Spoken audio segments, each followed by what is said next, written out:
Hello, today we'll present to you Miss Sarah Olsen. Sarah Olsen is a 2-year-old Caucasian female who presents to the clinic today with a chief complaint for cough, fever, loss of appetite, fussiness, and pulling at her ears bilaterally for the past 2 days. Mother stated that she has been constantly pulling at both ears and she has a fever. For the history of present illness, Sarah Olsen is 2-year-old Caucasian female presenting to the clinic today with chief complaint for cough, fever, loss of appetite, pulling at her ears bilaterally, and some fussiness. She's accompanied by her mother, who is the historian. Her mother stated that she has been having worsening symptoms over the past 2 days, and she has been sent home from the daycare with a temperature of 100.9 degrees Fahrenheit. Mother also stated that Sarah woke up last night with a cough, and this morning she has been fussy and she has been crying with a fever of 100.2 degrees Fahrenheit. Mother had given her some ibuprofen 5 ml over the 100 milligrams dosing, and this has reduced the fever considerably. Pain is rated 2 out of 10, and mother and child are in the clinic today seeking some relief. So for the medication, only ibuprofen 5 ml has been given to this child. There are no known allergies for this child, no past medical history. Family history is good, both parents are alive, and all our immunizations are up to date. All screenings have been performed within normal limits. Her teeth exam at 12 months have been completed and ongoing also. And for this child, we noticed that she lives at home with her parents and 2 siblings. No one smokes at home, and she eats her fruits and vegetables very well.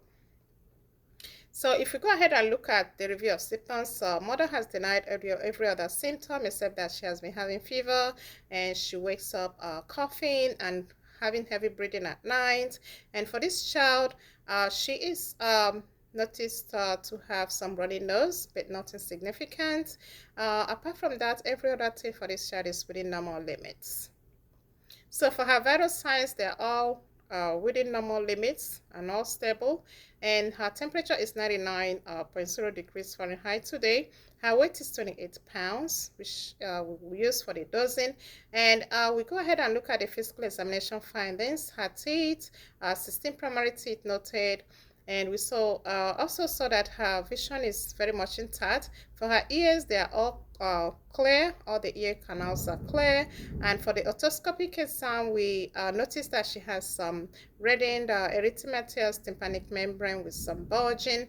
And also for the pneumatic otoscopy exam, we noticed that the tympanic membrane has some minimal mobility noted bilaterally.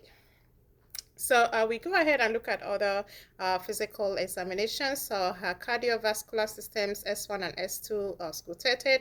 Her lung sounds are all clear, some vesicular sound head, and her muscular system, deep tendon reflexes are all intact. So we go ahead and do some laboratory exam, otoscopic exam like you mentioned, shows erythematous tympanic membrane with some bulging noted, but no drainage or perforations noted. So for the pneumatic otoscopy exam, which shows the tympanic membrane has some reduced minimal mobility bilaterally.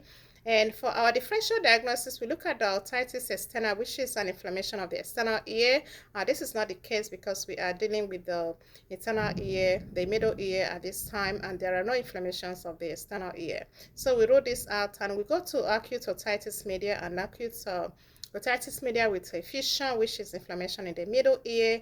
And we see that from the physical findings, there is some erythematous tympanic membrane with some bulging, and we wrote this in for these reasons.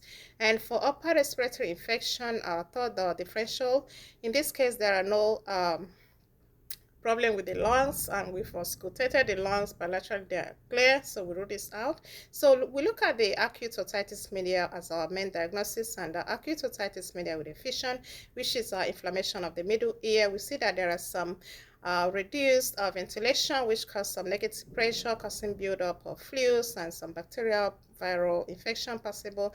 So we are going to take this our main diagnosis. For this case, we're going to prescribe some amoxicillin for a 12.7 kg child.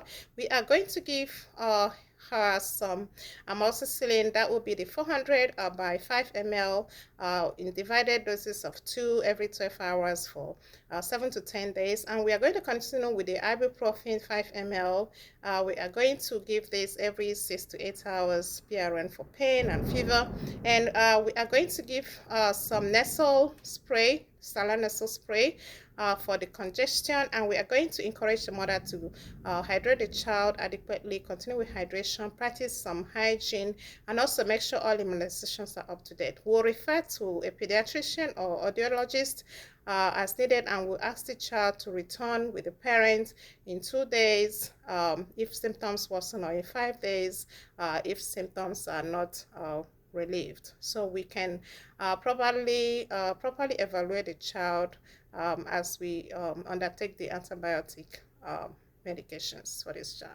All right, so I will see you next time. Thank you.